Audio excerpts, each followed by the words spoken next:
પ્રભુ શ્રી દ્વારિકાધીશ થયા, દ્વારિકાનાથ થયા, જેમના વિવાહ વગેરે સંપન્ન થયા. બહુ સુંદર શ્લોક છે પ્રિયજનો.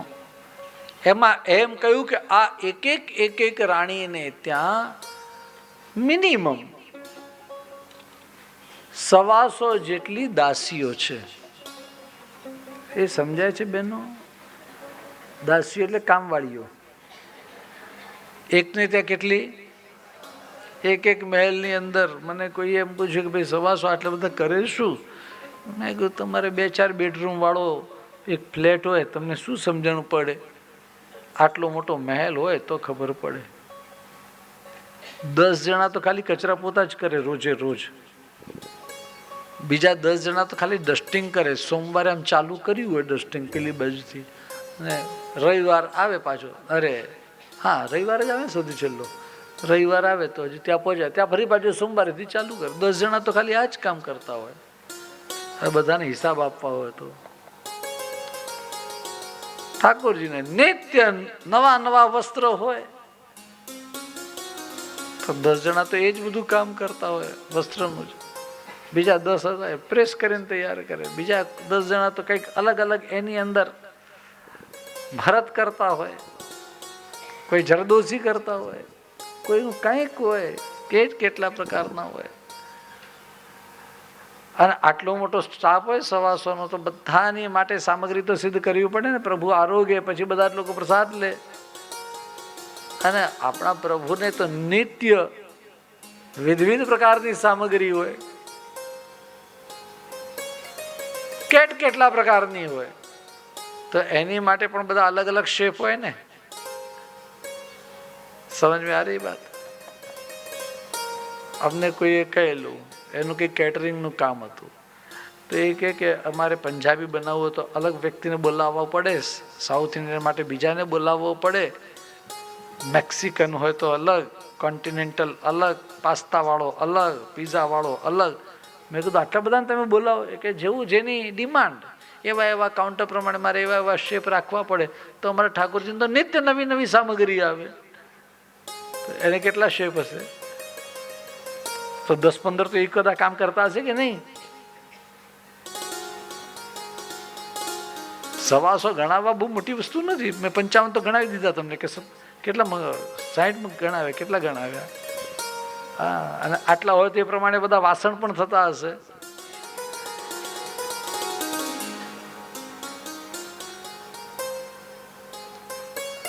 આ બધી નાની ઘણી બધી, આમ તો આ તો મોટી વાતો કરી. હજુ ઝીણા ઘણા બધા કામ થઈ જાય. તો પ્રિયજનો, દાસી શતા 100-125 જેટલી દાસીઓ છે.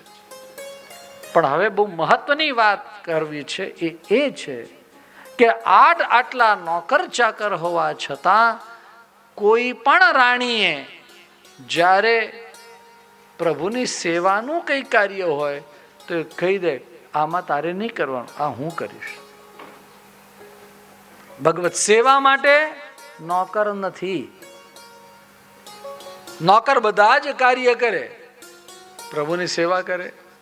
એ કદાચ કરવા જાય તો આપણે શું કહેવાનું કે નહીં, એ તો મારો અધિકાર છે. એટલે ગમે એટલા નોકર ચાકર હોય તો દાસી શતા અપી વિભોર વિદધુસ્મ દાસ્યમ. શ્રીમદ ભાગવતજીનો આ શ્લોક છે. આટલા દાસીઓ હોવા છતાં ભગવત સેવા માટે તત્પર છે આ બધી જ રાણીઓ. પોતાના પતિની સેવા કરવી હોય તો એ નોકરાણી પાસે ના કરાવાય. પોતાના પ્રભુની સેવા નોકર ચાકર પાસે ના કરાવાય. એ સીધી બાત હૈ. આ જ વાત અહીંયા બતાવી. પ્રિયજનો, ઘણી કથાઓ છે.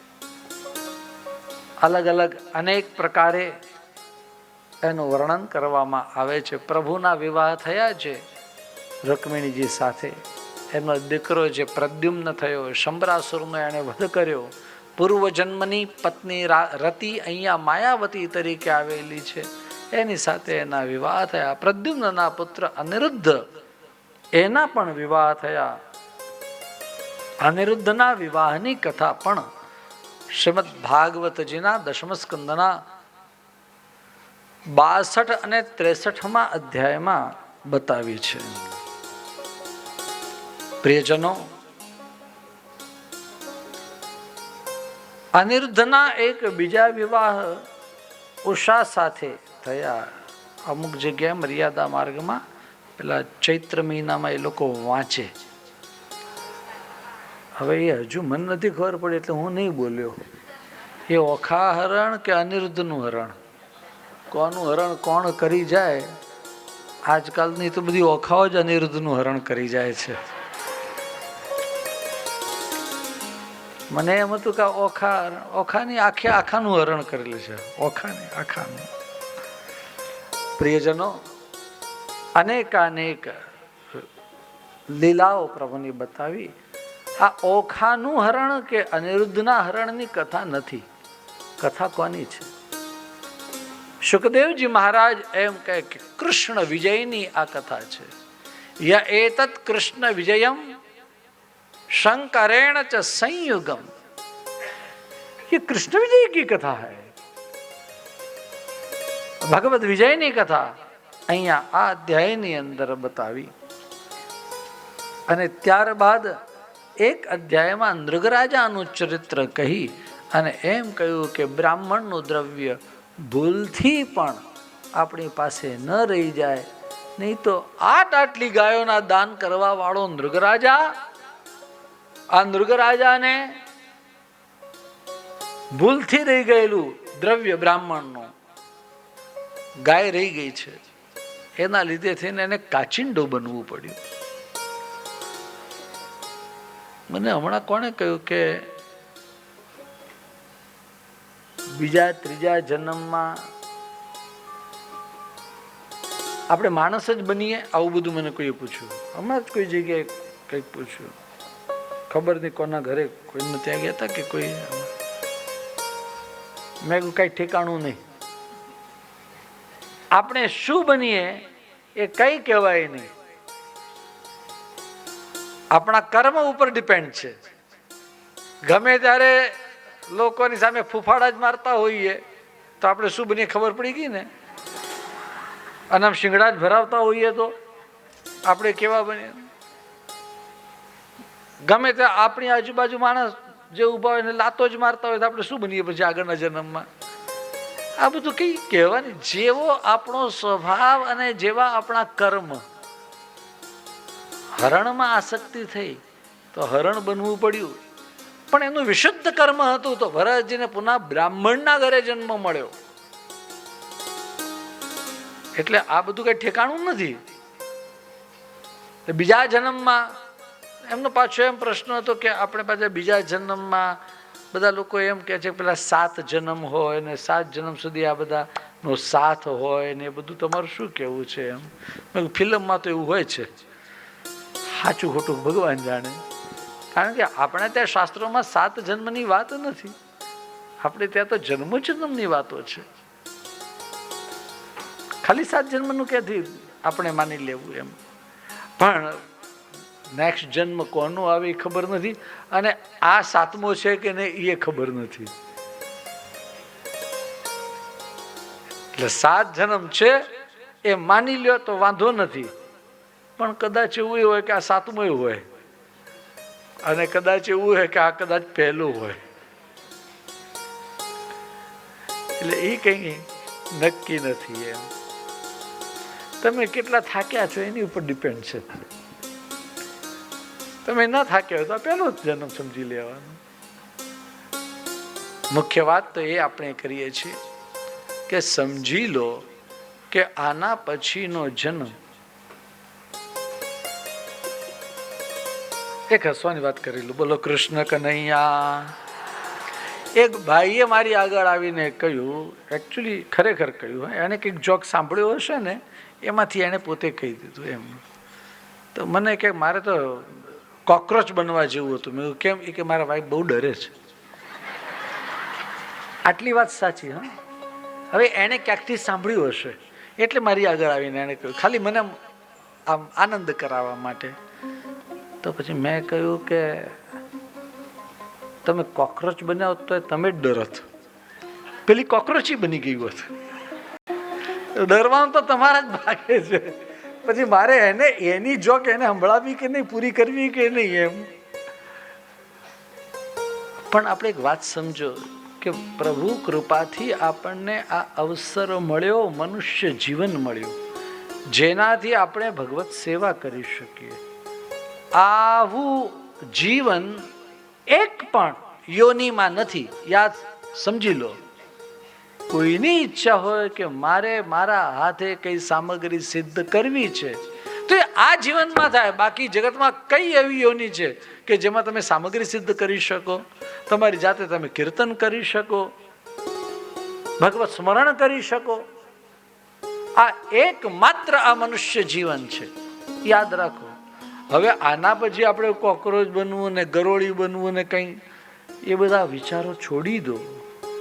એક ઘણા સમય પહેલા કોઈ એમ કહ્યું હું પક્ષી હોત તો મને મજા. અરે પક્ષીઓ થવામાં મજા નથી, સજા છે. સીધે સીધા ક્યાંય રહ્યા તો ઠીક છે, નહીં તો કોકની કંઈક ગોળી વાગી.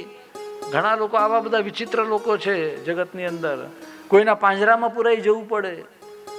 એના કરતા પ્રભુએ આપણને મનુષ્ય જન્મ આપ, એના જેવો શ્રેષ્ઠ જન્મ કોઈ નથી. ભૂલે ચૂકે પણ અન્ય પ્રકારની યોની એટલે કે પશુ પંખી કે બીજા કંઈ પણ એવો વિચાર નહીં કરવાનો પ્રભુ મને આ બનાવે તે બનાવે. માત્ર પેલા ડરાવવા માટે તારે કોકરોચ બનવું છે? તારે બનવું હોય તો બની જાય. કોકરોચ જનતા પાર્ટી છે, એમાં જોડાઈ જા.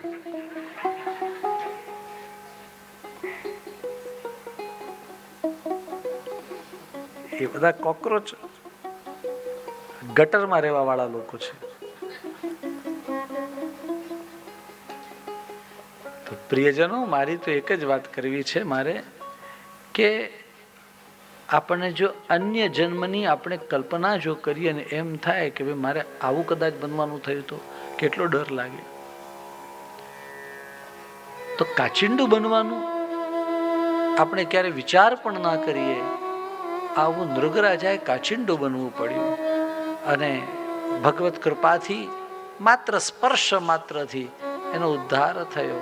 અને પ્રભુએ પોતાના બાળકોને સમજાવ્યું કે આ બ્રાહ્મણોનો અપરાધ ન થાય, હા ધ્યાન રાખજો.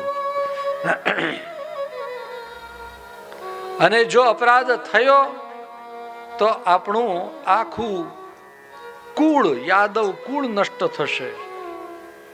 થોડા વર્ષ સુધી તો બરોબર ચાલ્યું, પણ આ બાળકો જ્યારે ઉદ્ધત બન્યા ત્યારે એમણે બ્રાહ્મણોનો અપરાધ કર્યો, જેના લીધે યાદવા સ્થળી થઈ. આ નૃગરાજાનું ચરિત્ર 64મા અધ્યાયની અંદર કહ્યું છે. અને ત્યારબાદ 7 અધ્યાયમાં બલરામજીની કથાઓ આવે. અરે ભાઈ, દશમ સ્કંદમાં તો કૃષ્ણ કથાઓ છે કે બલરામજીની કથાઓ છે? તો બોલે કૃષ્ણ કથાઓ જ છે. બલરામજીની અંદર પણ ભગવદ આવિર્ભાવ છે, ભગવદ આવેશ છે, ભગવાન શ્રી કૃષ્ણનો જ આવેશ છે. માટે આ કથાઓ પણ પ્રભુની જ છે. બલરામજી એમનાથી ભિન્ન નથી, અલગ નથી. અને તમે તો પૂછ્યું હતું કે બલરામજી સાથે પ્રભુએ કઈ કઈ લીલાઓ કરી? નહોતા પેલા 6 પ્રશ્ન કર્યા, એમાં પૂછ્યું હતું. અને ત્યારે આ બલરામજી જે પ્રભુએ એમ કહ્યું હતું કે હું વ્રજમાં આવીશ, એ લીલાને પૂર્ણ કરવા માટે વ્રજમાં પધાર્યા, ગોકુલમાં પધાર્યા, સૌને આનંદ આપ્યો. નંદ બાબા યશોદાજીને મળ્યા, ગોપીજનોને મળ્યા, ગ્વાલ બાલને મળ્યા, મિત્રોને મળ્યા, ગાયોને અને પોતાના વાછરડાઓને જાણે ભેટ્યા. આ વ્રજ છે એ મારું આનર્ત સૌરાષ્ટ્ર સુરાષ્ટ્ર બન્યું, એ શ્રેષ્ઠ બન્યું. એવું આને પણ મારે બનાવવું છે. એટલે યમુનાજીનું કર્ષણ કરી એને આખું હર્યું ભર્યું વ્રજ બનાવ્યું. બલરામજી મહારાજ જ્યારે વ્રજમાં પધાર્યા છે ત્યારે કરુષ દેશનો રાજા પૌંડ્રક એ હવે એને એમ કહેવા લાગ્યો કે હું સાચો વાસુદેવ છું. અને તે સમયે પ્રભુએ એની ઉપર આક્રમણ કર્યું, એનો ઉદ્ધાર કર્યો. કાશી ને બાળ્યું. પુરુષોત્તમ સહસ્રમાં પ્રભુનું એક નામ છે, કાશી નિદાહકરણ. એ તો ઠીક, પણ હજુ એક બીજું નામ છે, શિવ ભસ્મ પ્રદાયક. શું નામ છે? છે ને, ખ્યાલ છે તમને? કોઈ કદાચ પાઠ કર્યો હોય તો ખ્યાલ આવે. શિવ ભસ્મ પ્રદાયક. અમારા મુંબઈની અંદર એક વૈષ્ણવ મને પૂછ્યું કે આ શું? મેં કીધું શિવજીને ભસ્મ દેવા વાળા ભગવાન શ્રી કૃષ્ણ છે. બોલે અચ્છા. મેં કીધું હા, શિવજી ઉપર ભસ્મ ચડાવી કૃષ્ણ ભગવાને. મને કે એકદમ સાવધાન થઈ ગયા, તો પુષ્ટિ મારી ગઈ. મેં કીધું કેવી રીતે? એમણે મને પૂછ્યું કેવી રીતે? મેં કીધું બધા લોકો જેમ ભસ્મ ચડાવી એવી રીતે નહીં, પણ શિવજીને ભસ્મ પ્રિય છે ને, તો ઠાકોરજીને એમ થયું કે એને ભસ્મ આપું. તો ક્યાંથી આપું? તો આખી વારાણસીને બાળી મૂકી. થોડીક વારની અંદર આખી વારાણસી ભસ્મ થઈ ગઈ. અને વારાણસીમાં કોણ રહે? શિવજી. શિવજીને ભસ્મ મળી ગઈ. લો, આ શિવ ભસ્મ પ્રદાયક. આ લીલા પ્રભુએ કરી છે. દુર્યોધનની એ સમયે વ્રજની અંદર એક દ્વિધ નામનો વાનર એ બધાને બહુ હેરાન કરતો હતો. બલરામજીએ એનો પણ ઉદ્ધાર કર્યો. દુર્યોધનની દીકરી જેનું નામ લક્ષ્મણા છે, બહુ જ સુંદર હતી. પ્રભુ શ્રી કૃષ્ણના પત્ની જાંબુવતીનો દીકરો સાંબ, એને એકબીજા માટે પ્રેમ હતો. પ્રભુએ કહ્યું, પરંતુ દુર્યોધન માન્યો નહીં. તો પ્રભુએ આક્રમણ કર્યું, ચડાઈ કરી. બલરામજી પ્રભુને મનાવ્યા અને પ્રભુએ એમ કહ્યું કે શું કરવું? બોલે નહીં, હું એને કહીશ તો તરત માની જશે. દુર્યોધનને મનાવવા ગયા, દુર્યોધન માન્યો નહીં. પ્રભુએ બલરામજી પોતાનું હળ હતું એ આમ એવું હસ્તિનાપુરમાં ખૂપાવ્યું અને આખું હસ્તિનાપુર આમ ખેંચવા લાગ્યા. તો હસ્તિનાપુર એની અંદર ભૂકંપ આવી ગયો અને આ હસ્તિનાપુર આમ વાંકું વળી ગયું. શુકદેવજી કે આજે પણ હસ્તિનાપુર આમ થોડુંક વાંકું દેખાય છે. એવી વાત અહીંયા કહી છે. કથાઓ તો ઘણી બધી છે. એકવાર ઠાકોરજી બિરાજતા હતા અને તે સમયે શ્રી રૂકમિણીજી આમ વિજન કરતા હતા, એટલે પંખાની સેવા કરતા હતા. એમને અભિમાન આવ્યું છે. વીજણો કરતા હતા અને વીજણામાં જે દાંડો હતો, દંડ હીરા મોતી માણેક વગેરેથી ભરેલો, એની અંદર પોતાનું રૂપ દેખાય, સ્વરૂપ દેખાય અને શ્યામ સુંદર. આ પંખો તો મારા બાપાનો છે, આ માથું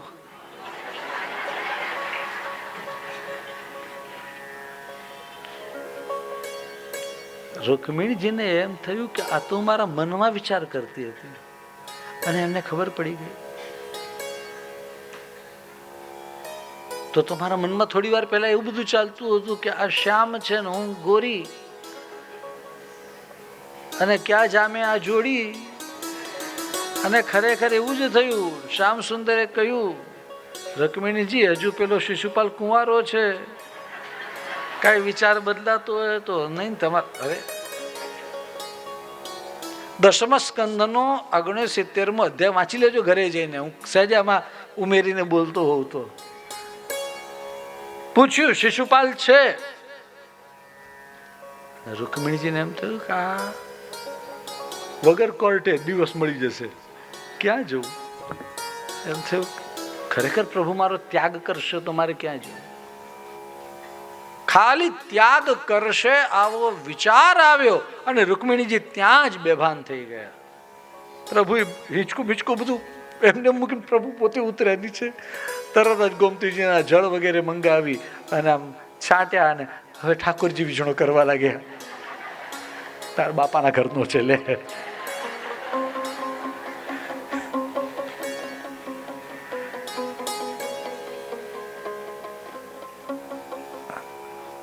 દેવી તો સાધારણ મજાક કરતો હતો.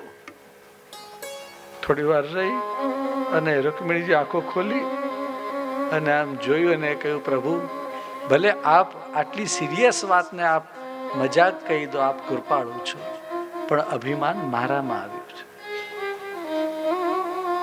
આ અપરાધ મારો છે.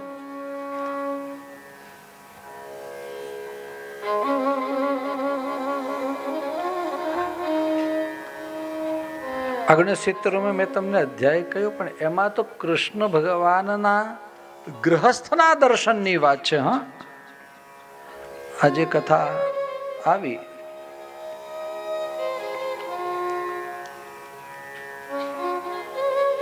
એ 60મા અધ્યાયમાં છે. હા, 69મો અધ્યાય નહીં, એ 60મા અધ્યાયમાં. જેને વાંચવું હોય એને કહી દો.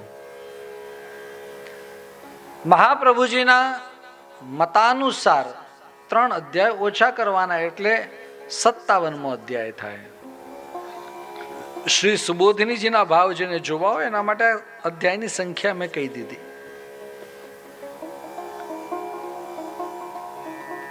એક પત્ની હોય તો થોડું ઘણું આપણે ત્યાં શું કે પેલું વાસણ ખખડે, ઠીક છે. 2 હોય તો, અને અનેક પત્ની હોય તો. નારદજીને એમ થયું કે પ્રભુના ગાર્હસ્થ્યના દર્શન કરવા છે અને જોવા માટે નીકળ્યા. તો 16,008 મહેલની અંદર એક પણ મહેલ એવો નથી જ્યાં પ્રભુ બિરાજતા નથી. સવારમાં બહુ વહેલા આવી ગયેલા, આજે તો 3:30 વાગ્યામાં, અને ત્યારે પ્રભુ કોઈ એક જગ્યાએ બ્રાહ્મ મુહૂર્તમાં ઉઠી અને આમ ધ્યાનમાં બિરાજતા હતા. કોઈ જગ્યાએ પ્રભુ સ્નાનમાં પધાર્યા હતા, કોઈ જગ્યાએ પ્રભુ સંધ્યા વંદન કરી રહ્યા છે, કોઈ જગ્યાએ પ્રભુ બ્રાહ્મણોને દાન કરી રહ્યા છે, કોઈ જગ્યાએ પ્રભુના શૃંગાર થઈ રહ્યા છે, કોઈ જગ્યાએ પ્રભુ શૃંગાર ભોગ આરોગી રહ્યા છે, કોઈ જગ્યાએ પ્રભુ કલેવા આરોગી રહ્યા છે, કોઈ જગ્યાએ પ્રભુના રાજભોગ થઈ રહ્યા છે, કોઈ જગ્યાએ પ્રભુ મંત્રીઓ સાથે ચર્ચાઓ કરી રહ્યા છે, કોઈ જગ્યાએ પ્રભુ પોતાના બાળકો સાથે વાતો કરી રહ્યા છે, ખેલી રહ્યા છે, કોઈ જગ્યાએ પોતાની પત્ની સાથે બેસી અને બીજી બધી સંસારની વાતો કરી રહ્યા છે, કોઈ જગ્યાએ પ્રભુ પોતાના પત્ની અને પોતાના પરિવારને અધ્યાત્મનો ઉપદેશ આપી રહ્યા છે, કોઈ જગ્યાએ રાજભોગ આરોગી રહ્યા છે, તો કોઈ જગ્યાએ બીડા આરોગી રહ્યા છે, કોઈ જગ્યાએ પ્રભુ હિંચકે ઝૂલી રહ્યા છે, તો કોઈ જગ્યાએ પ્રભુ આમ ટહેલી રહ્યા છે, કોઈ જગ્યાએ મધ્યકાળનો વિશ્રામ કરી રહ્યા છે, તો કોઈ જગ્યાએ પ્રભુના ઉત્થાપન થઈ રહ્યા છે. એક સ્થાન એવું નથી કે એક મહેલ એવો નથી કે જ્યાં પ્રભુની ઉપસ્થિતિ નથી. નહીં તો નારદજી આજે નક્કી કર્યું હતું કે જ્યાં ના હોય ત્યાં જઈને કેવું, કેમ છો ભાભી, જય શ્રી કૃષ્ણ, એમ કરીને બેસી જવું. પછી કેવું કે તમે એકલા એવા છો, બધી જગ્યાએ તો છે, તમારે ત્યાં તો આવતા જ નહીં હોય, મને એમ લાગે છે. એટલે કંઈક નવું કરીએ અહીંયા, પણ નારદજીની યુક્તિ કઈ કારગત નીવડી નહીં, ફેલ. ચલો, પ્રભુ વગર એક ક્ષણ પણ આ પટરાણીઓ હોય કે રાણીઓ હોય એ રહી શકતી નથી. એક સાથે 2 સંદેશ આવ્યા. એક સંદેશ આવ્યો જરાસંધને, ત્યાં બંધનમાં હતા એ બધા રાજાઓનો. 20,800 રાજાઓ છે, એમનો સંદેશ આવ્યો. ટોટલ રાજા કરવાના હતા 21,000, 200 ઓછા હતા. આ 20,800 રાજાઓના મસ્તકનો હવન કરવો છે, યજ્ઞ, ભૈરવનાથનો યજ્ઞ કરવાનો છે. એના માટે આ બધા રાજાઓને ભેગા કર્યા છે. અને ગિરિદુર્ગ એક એવી જગ્યા કે એની આજુબાજુની અંદર એવા પહાડોની જેલ બનાવેલી છે કે કોઈ ક્યાંય ભાગી જ ના શકે. આ ગિરિદુર્ગ છે. એમાં આ 20,800 રાજાઓ કેદમાં, અને એમનો એક દૂત લપાઈ છુપાઈ એમની પ્રાર્થના હતી. એટલે આ દૂત એ ભગવાન દ્વારિકાધીશ પાસે પહોંચ્યો. એને ખબર હતી કે આ પ્રભુ શ્રી કૃષ્ણ વિના આ જરાસંધને કોઈ મારી શકે એમ નથી, એટલે દૂતને ત્યાં મોકલ્યો. જ્યારે એ જ સમયે યુધિષ્ઠિર મહારાજે રાજસૂય યજ્ઞ કરવો છે, એટલે એમણે નારદજીને વિનંતી કરી કે આપ જાઓ ત્યાં. શ્રીયપતિ શ્રીપતિ શાસિતુમ શ્રીમતિ શાસિતુમ જગત.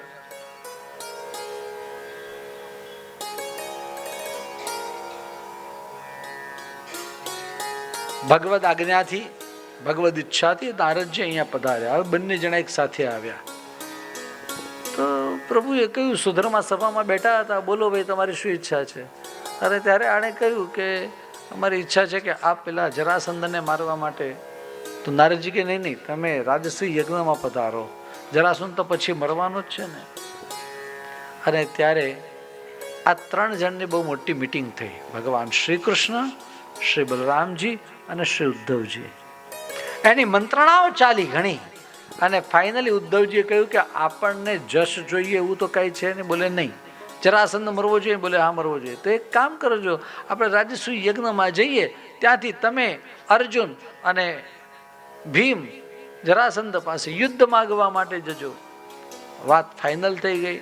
બધા જ લોકો ઇન્દ્રપ્રસ્થમાં આવ્યા. અર્જુન, ભીમ અને પ્રભુ શ્રી કૃષ્ણ જરાસંધને ત્યાં આવ્યા, અને જરાસંધને ત્યાં બ્રાહ્મણના વેશમાં આવી અને દ્વંદ્વ યુદ્ધ માંગ્યું દાનમાં. જરાસંધ કહે તું કોણ છો?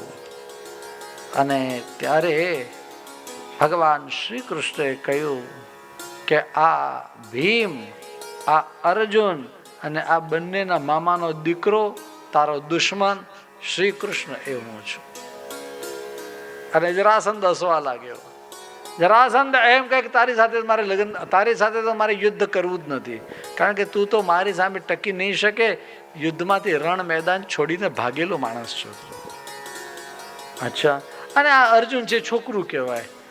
મને એમ લાગે છે કે સૌથી વધારે બળવાન છે ને એ તો આ ભીમ છે, એની સાથે યુદ્ધ કરવું. ભીમને પણ એમ થયું, હા ભાઈ હું. આ ભીમને અભિમાન આવ્યું છે. હા, એટલે પ્રભુ એને માર ખાવા દીધો. 27 દિવસ સુધી યુદ્ધ ચાલ્યું. એનું પણ હાડકા ખોખરા થઈ ગયા.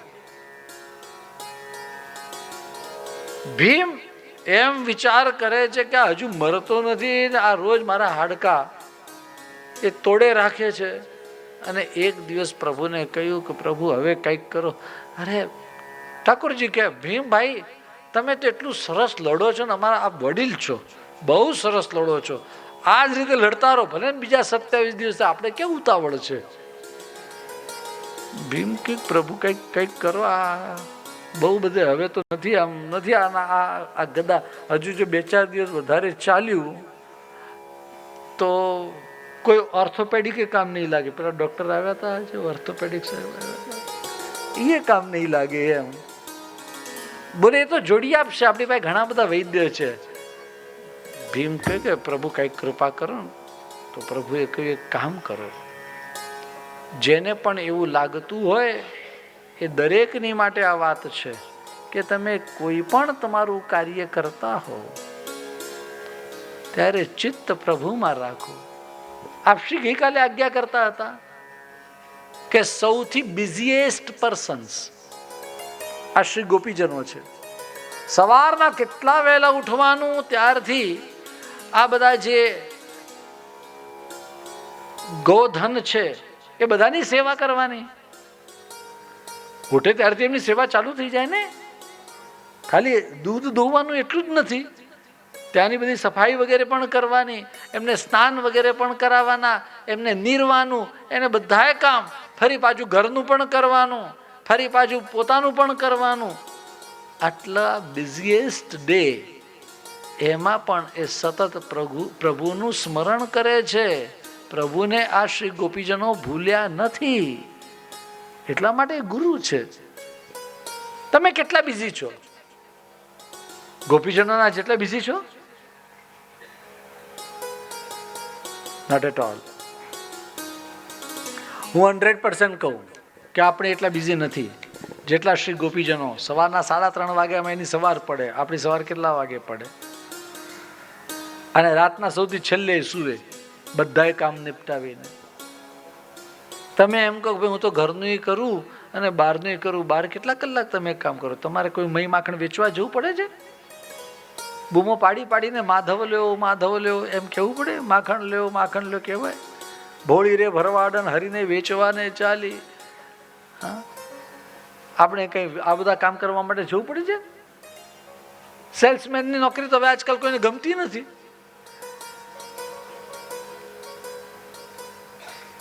સતત કાર્ય કરવા છતાં પણ પ્રભુને સહેજ પણ ભૂલ્યા નથી આ શ્રી ગોપીજનો. એટલા માટે આપણા ગુરુ છે, એમને ગુરુ બનાવાય. સતત કાર્ય. ભીમને કહ્યું કે ચિત્ત મારી સામે તારું ધ્યાન રાખજો, બસ આટલું જ ખાલી કહી દીધું. એટલે આપણા પણ ધ્યાનમાં પ્રભુ હોવા જોઈએ. અને એ દિવસે જ્યારે 28મા દિવસનું યુદ્ધ ચાલતું હતું અને પ્રભુ ઈશારો કર્યો, ઉપરનું પાંદડું તોડી અને ચીરીને આમ નાખી દીધું, એક આ બાજુ ને એક આ બાજુ.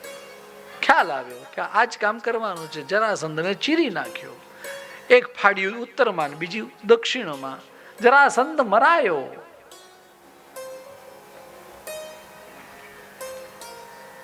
बात आ रही है? बात समझ में?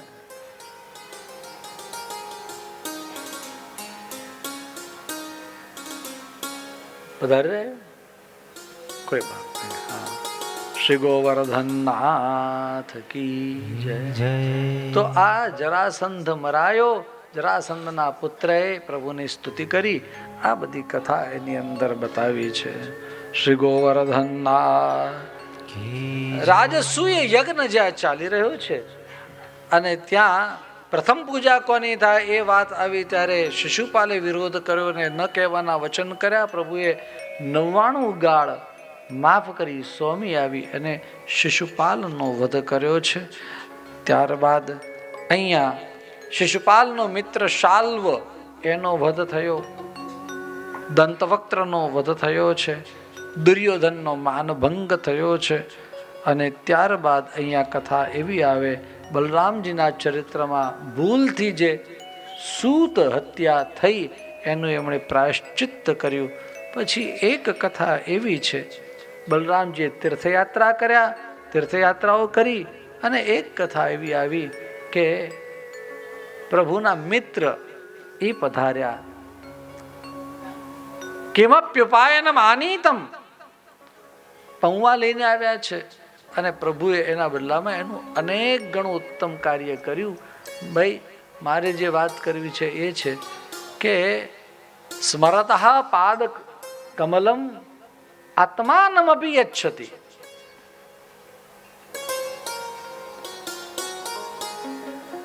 કઈ નથી ને મેસેજ મારા માટે? હવે તો કઈ લખી મોકલો, કામ નથી. કથા ચાલુ રાખીએ. મને એમ કે આમાં કીર્તન કરાવવાનું છે.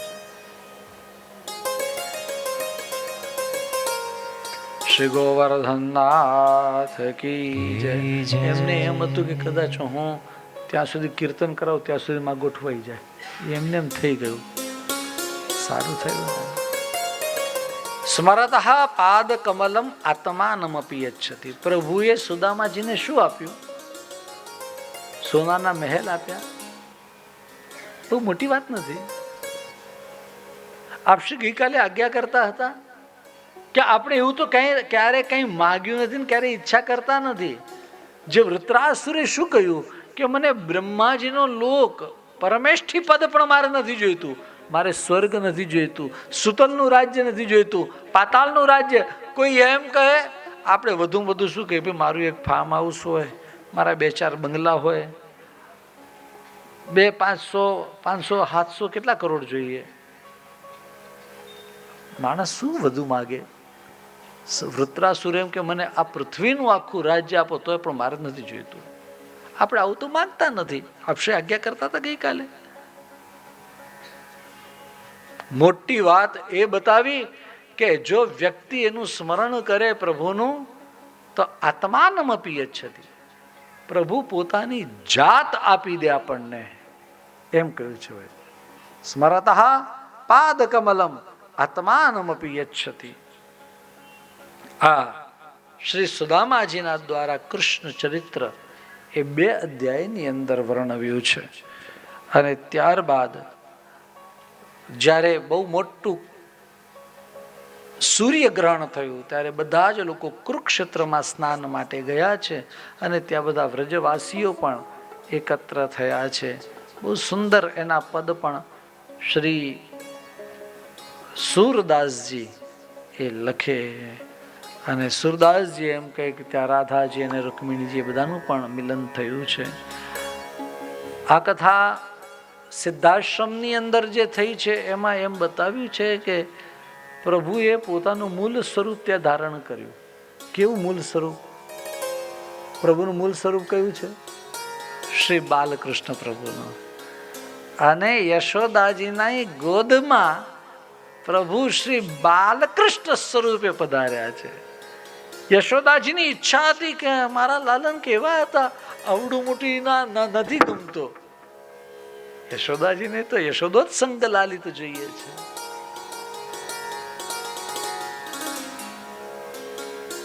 અને પ્રભુએ કૃપા કરી પોતાનું એ મૂળ રૂપ એ જ છે. યાદ રાખના, આ બાલકૃષ્ણ પ્રભુનું સ્વરૂપ એ ત્યાં પ્રગટ થયું. યશોદાજીના સ્તનપાન પ્રભુએ કર્યા. યશોદાજી ને એમ લાગ્યું હવે આ જન્મ સફળ થયો છે. નંદ બાવાની ગોદમાં ખેલ્યા છે. આ એક લીલા કરી ફરી પાછા પોતાના એ સ્વરૂપમાં એટલે દ્વારિકાધીશના રૂપમાં પધાર્યા આવ્યા. અને એક સાથે અનેક ગોપ ગોવાળો ગોપીજનો બધાને આલિંગન આપ્યું છે. કુરુક્ષેત્રની આ કથા કરી. વસુદેવજી એ યજ્ઞ કર્યો અને ત્યારે અનેક ઋષિઓ આવ્યા. એમણે જ્યારે જ્ઞાન માગ્યું ત્યારે એમ કહ્યું ઋષિઓએ કે તમારા ઘરમાં પરબ્રહ્મ બિરાજે છે, તમે અમને શું કહો છો? અને ત્યારે શ્રી વસુદેવ દેવકીજીએ સ્તુતિ કરી. દેવકીજીએ એમ કહ્યું કે પ્રભુ મને આપના પહેલા જે 6 બાળકો જન્મે એના દર્શન કરવા છે. તો પ્રભુ તરત સુતલ લોકમાં પધાર્યા અને પોતાના પહેલા જે જન્મેલા 6 બાળકો હતા એમને શ્રી દેવકીજીને આપ્યા. દેવકીજીની ઈચ્છા એ હતી કે આ 6 ને મારે સ્તનપાન કરાવવા, અને સ્તનપાન કરાવ્યા. એમાં લખ્યું છે પીત શેષમ ગદાભૃત. સ્તનપાન તો પહેલા પણ કરેલા હતા. તો દેવકીજીને આવો મનોરથ કેમ થયો? બાત સમજ માં આ રહી હે? આ બાળકો કેવડા, પહેલો દીકરો તો 5 વર્ષનો થયો એવી આપણે વાત કરી હતી ને, કીર્તિમાન. ભૂલી નથી ગયા ને? હા, તો બીજા બધા જે બાળકો હતા એ બધાને સ્તનપાન તો કરાવ્યા છે. પણ પિત્ત શેષમ કદાભૃત, ભગવાનના અધરામૃતનું પાન નથી કરાવ્યું. પ્રભુએ જેના પાન કર્યા અને ત્યારબાદ જે બચેલું છે એ અધરામૃત છે. એ શેષ બચેલું જે પયઃ એટલે દૂધ છે એના પાન કરાવ્યા. અને આ જેનો હજુ ઉદ્ધાર બાકી છે એ 6 નો ઉદ્ધાર થયો. ત્યાં સુધી તો માને કેમ ચેન પડે? એટલા માટે માતાએ આવી ઈચ્છા કરી છે. આ કથા પણ 84મા અધ્યાયમાં કહી અને ત્યારબાદ 85મા અધ્યાયની અંદર આ વાત કરી અને ત્યારબાદ સુભદ્રા હરણની કથા કહી છે. સુભદ્રા કોણ છે? પ્રભુના બહેન છે. એની સાથે વિવાહ કરાવવા જોઈએ. બલરામજીની એવી ઈચ્છા હતી કે સુભદ્રાના વિવાહ થાય. કોની સાથે? દુર્યોધન સાથે. પોતાનો ચેલો છે. પણ ભગવાન એમ વિચાર કરે કે સુભદ્રાના વિવાહ એની સાથે કરાય. બલરામજી જાણતા નથી કે દુર્યોધન કેટલો સારો કે ખરાબ છે, પણ પ્રભુ તો જાણે છે ને. સુભદ્રા કોણ છે? મહાપ્રભુજી એની ચર્ચા કરી શ્રી સુબોધિનીજીની અંદર. આ સુભદ્રા કોણ છે? સુભદ્રા માયા છે. અને માયાપતિ કોણ છે? ભગવાન. मायापति कौन? समझ में आ रही बात?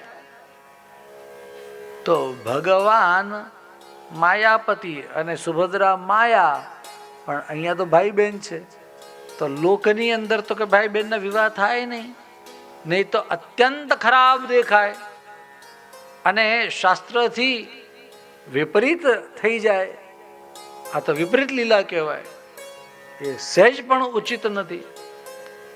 સુભદ્રા માયા છે. આચાર્ય ચરણ બહુ સુંદર એના વિશે લખે છે.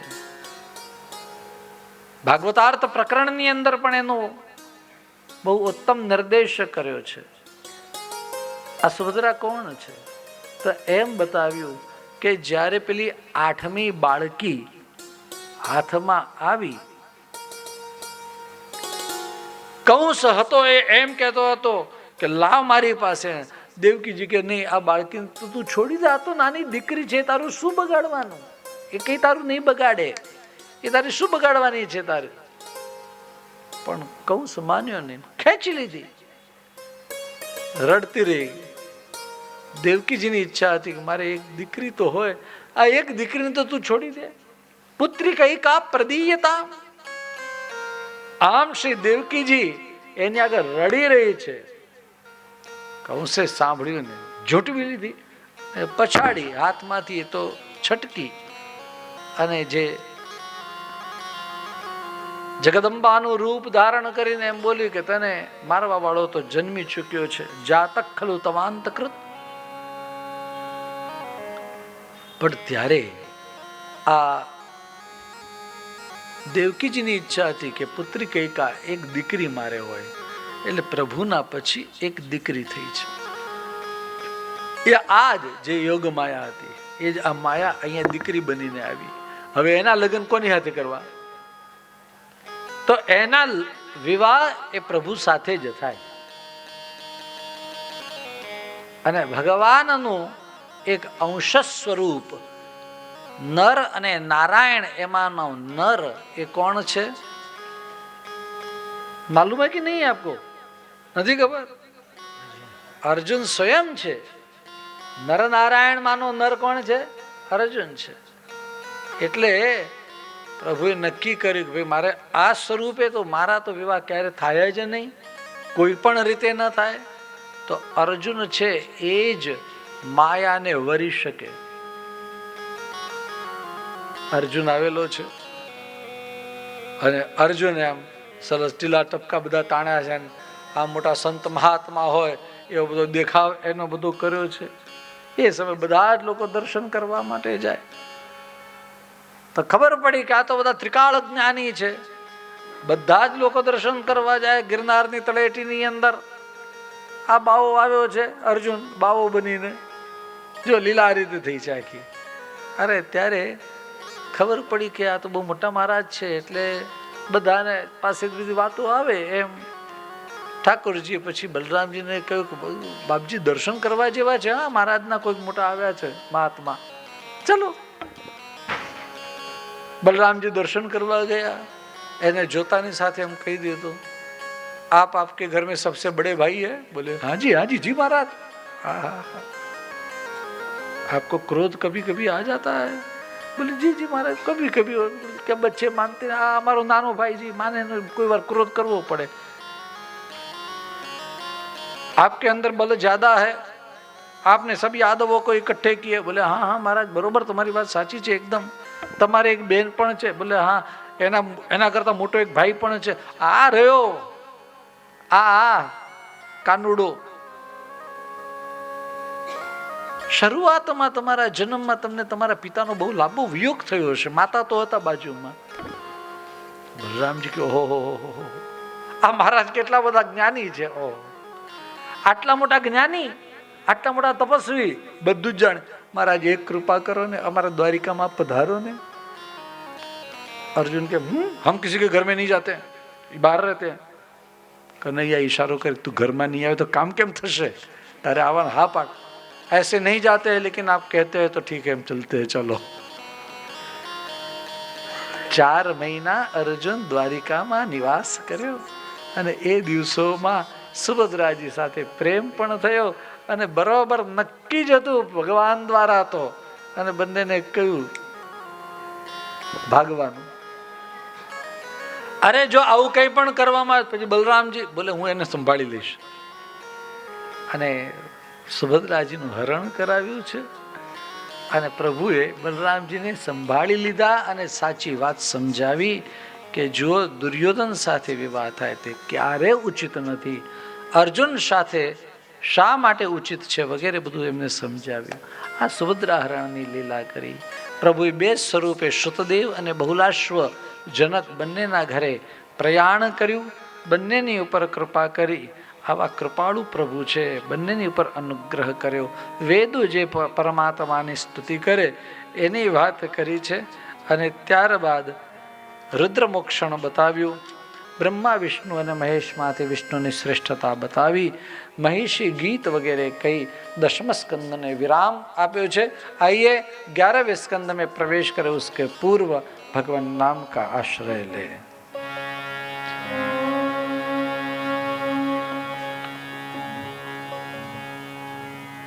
શું ગાવું મન તો એ યાદ નથી. કઈ ગવડાવો ને ભાઈ તમે. ચાલો અમને આપો સંગ એવું ગાવું.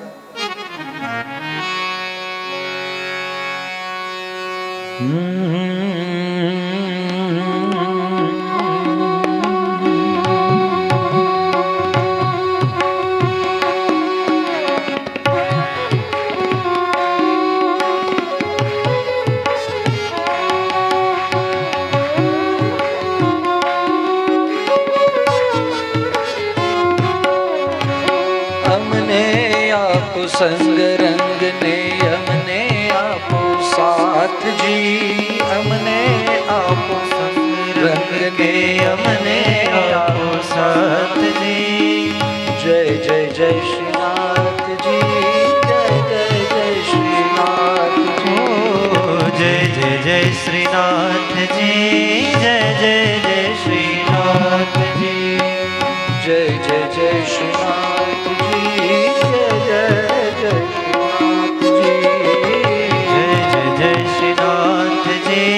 જય જય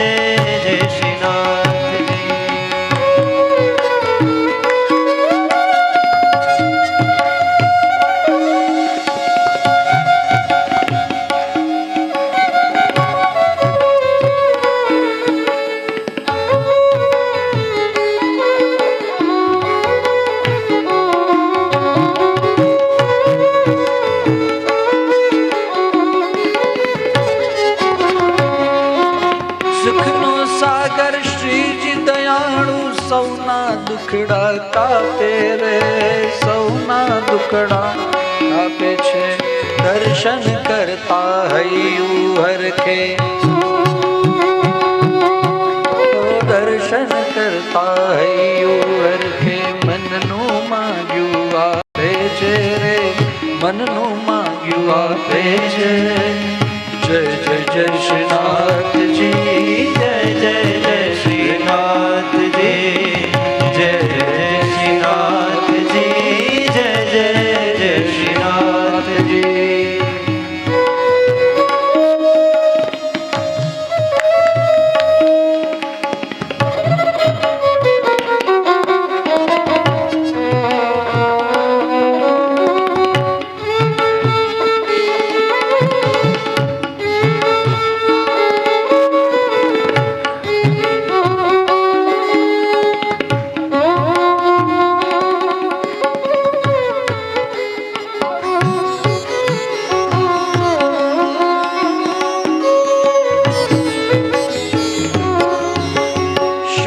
तेरे चरणों की धूलत धन दौलत से महंगी है.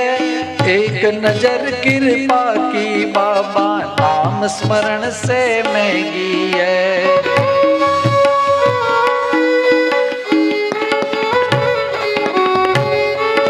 दिल की तमन्ना यही है, मेरे दिल की तमन्ना यही है. करूँ सेवा तेरी दिन रात,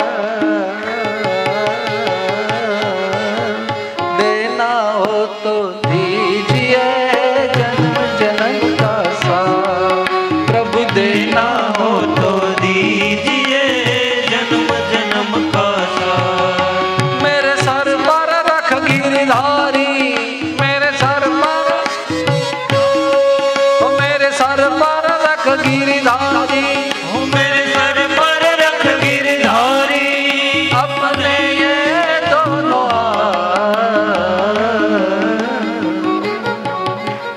देना है तो दीजिए जन्म जन्म का साथ। प्रभु देना हो तो दीजिए जन्म जन्म का साथ।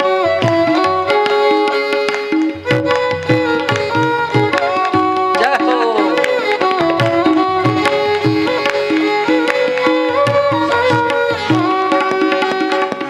देने वाले श्याम प्रभु से धन और दौलत क्या मांगे।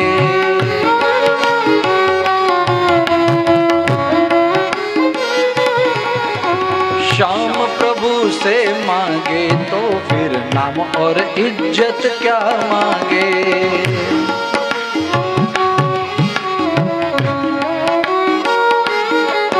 मेरे जीवन में अब कर दे, मेरे जीवन में अब कर दे, जीवन में अब कर दे। ओ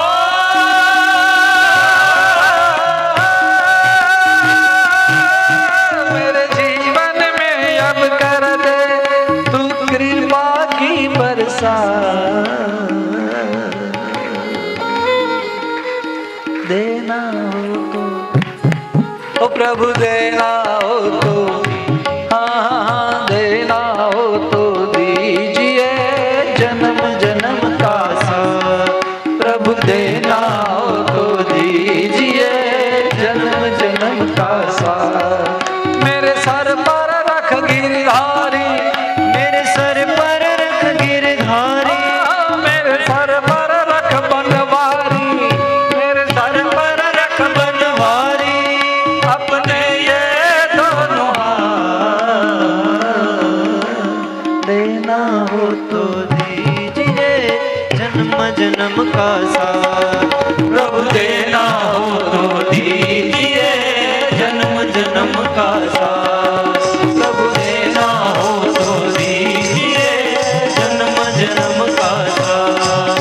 प्रभु देना हो तो दीजिए जन्म जन्म का साथ। हाँ जन्म जन्म का साथ। जन्म जन्म का साथ। सुना है हमने शरणागत को अपने गले लगाते हो।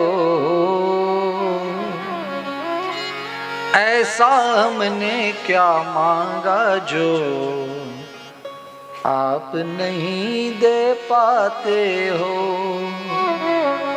चाहे जैसे रख बनवारी,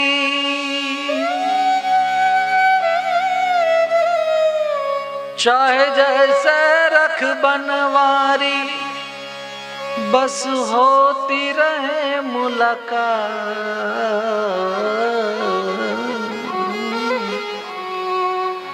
देना हो तो दीजिए जन्म जन्म का साथ। प्रभु जन्म जन्म का साथ। श्री जी जन्म जन्म का।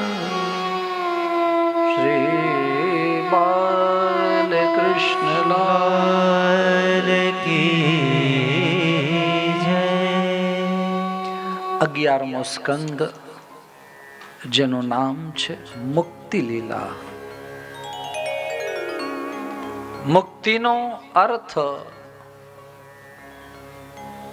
મુક્તિર્હિતવાન્યથા રૂપમ સ્વરૂપેણ વ્યવસ્થિતિ.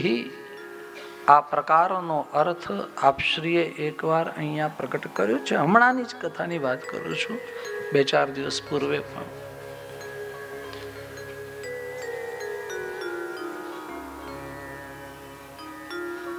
આ મુક્તિ અન્યથા રૂપ છે.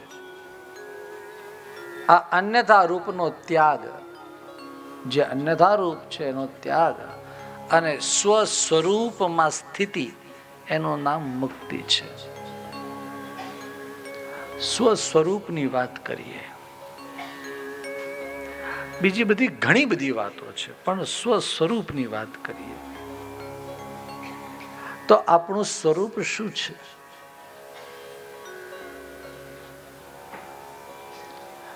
અરે ભાઈ, બહાર તમે લૌકિકની અંદર જાઓ ને તમે એમ કહો કે ભાઈ પેલા હિનાબેન કેવા લાગે, તો રીનાબેન કેવા લાગે, કે મીનાબેન કેવા લાગે, કે એવું સીમાબેન કેવા, એવું કંઈક બોલીએ તો તરત એમ કે છે કે આવા આવા આવા લાગે. એમ બહુ ગોરા ગોરા હશે, એમના વાળ આમ બફ વાળ હશે, અથવા તો લાંબા વાળ હશે, અથવા તો એ બેન કેવાય, એમના હિનાબેન છે કે સીમાબેન છે? ચાલો આપણે ઈના મીના ને ડીકા બેન રાખીએ, ઈના મીના ડીકા રાખીએ, એટલે એવું ન લાગે કે મારું નામ રાખીએ. દક્ષાબેન શું કે છે? નહીં, એમને શું કે છે? આપણે ડીકાબેન રાખી ચાલે ને? નકમ કોને? નહીં, દક્ષાબેન ની ડીકાબેન કહું છું. અમારે બોલવું શું? ઈના મીના ડીકા એ કઈ નહીં, ડીકા કહ્યું કે દક્ષાબેન, એમ આવું નહીં. ભાઈ તમે મને કથા કરવા દો કંઈક. હું એમ કહું કે ચલો આપણે બીજા કોઈનું નામ લઈએ.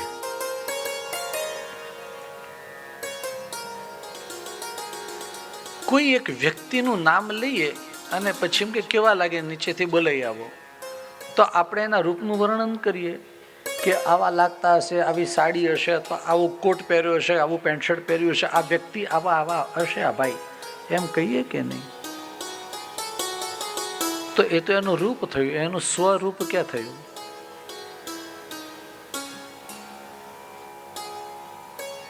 અચ્છા, તમે દર્પણની અંદર જોઈને તમારા રૂપનું કરેક્શન કરો છો કે નહીં?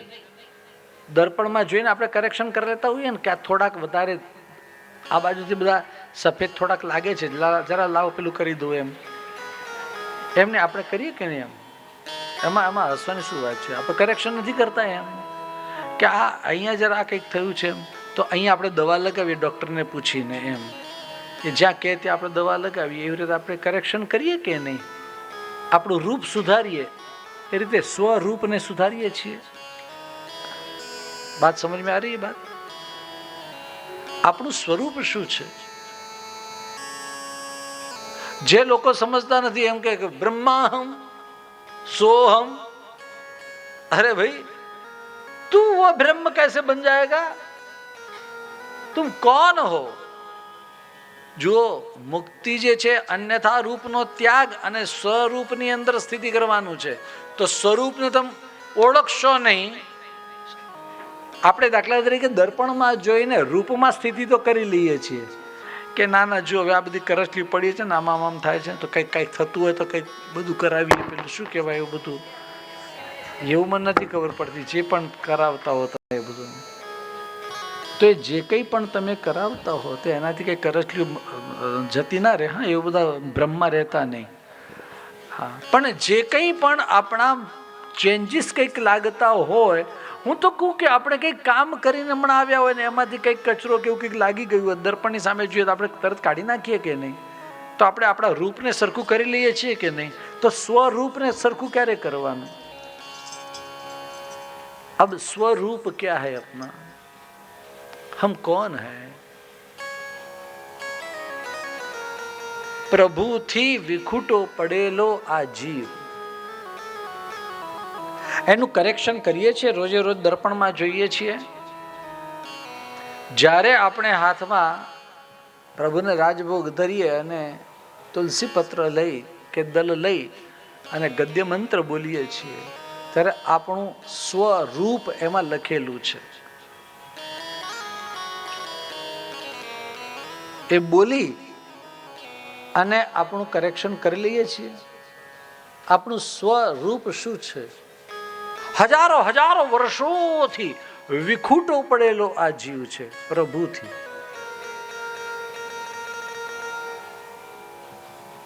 હોળીની અંદરથી હોળી પ્રગટતી હોય ને એમાંથી આમ તણખા નીકળે, ઘણી વાર લાકડા એવા હોય ગાંઠ વાળા, ગાંઠ ફાટે, ફટાક ફટાક એમ અવાજ આવે, અને એમાંથી એકાદો અંગારો બહાર પણ પડે.